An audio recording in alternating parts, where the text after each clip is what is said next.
Mr. Baraka. Good morning, senators and panelists. I want to thank you for taking your valuable time to listen to my message. We're coming up on an important presidential election, and I know your time is important. I'm also not oblivious to the challenges we face as a country. One such challenge is the lifelong curse of dyslexia.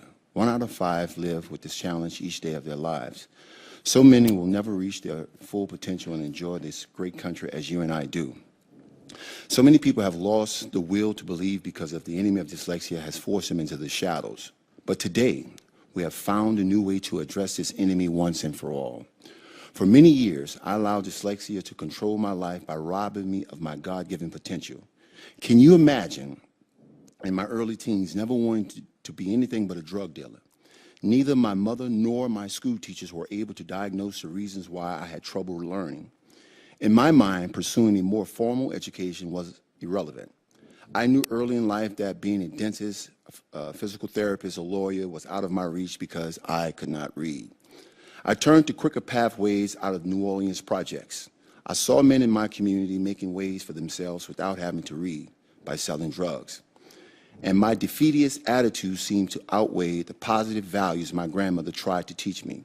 There were many more ingredients that helped me make my decision to sell drugs. For example, having my mother and siblings call me names such as dumb and stupid. Using names such as these can cause any child to feel hopeless and lost.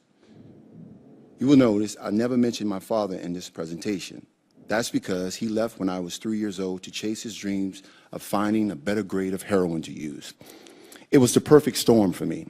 I chose to succumb to my environment while both brothers and sisters excelled in school. I didn't care about my future or anyone else because I thought I was a dummy like my mother and my siblings said. I became a street thug and full of anger because I felt cheated out of an education. I went to school just because I had to as a kid. Many Fridays I would malinger because I couldn't pass the spelling test, or I would sleep in project hallways until school was out to avoid embarrassment. I pushed myself into a hole and I couldn't get out of it. My teachers had to know that I couldn't read. My young mother ran the streets and didn't seem to value my education. But what became the final thing that caused me to pledge my allegiance to the lies of the streets was a girl. I was in 6th grade and the girl I liked was in class. It was our first week of school. We were in English class and the teacher called upon me to read out loud.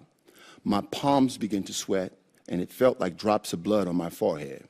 I couldn't pronounce any of the words and the teacher made me continue, knowing that I couldn't read. Some students laughed while others looked in amazement.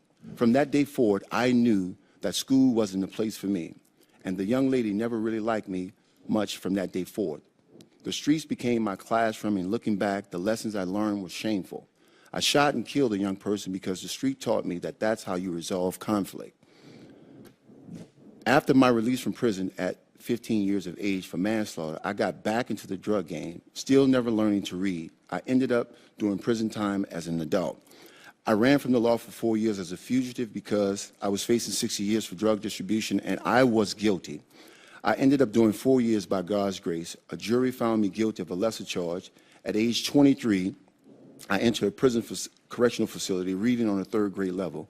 I didn't feel bad because many of the men there were just like me. We all read poorly. But after reading the autobiography of Malcolm X, I discovered that he dropped out in the 7th grade and still made something of himself. I thought for the first time in my life that I could accomplish something, too. I worked hard writing down each word I couldn't pronounce. I just kept memorizing words and writing letters and reading short books. A GED teacher noticed that I was struggling with phonics and had me tested. He asked if my siblings could read. I told him that my siblings went to college. After testing me, he said that I had a reading disability and it could be corrected if I was willing to work hard. I would write words down wrong, so I sat in front of the class to double check. I worked for 4 years trying to attain my GED. My reading ability surged and I was ready to take the test. I passed and started helping others in math and vocabulary building. Since my release from prison, I went on to model for clothing lines like Nike. Also, I went to acting class and worked with Academy Award winner Jessica Lange, Kathy Bates, Angela Bassett, Forrest Whitaker, Blair Underwood, Hill Harper, and many others.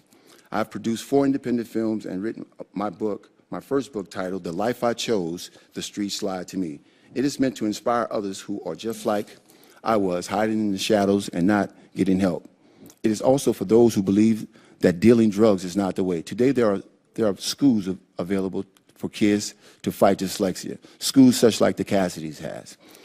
Thank you for your time and consideration.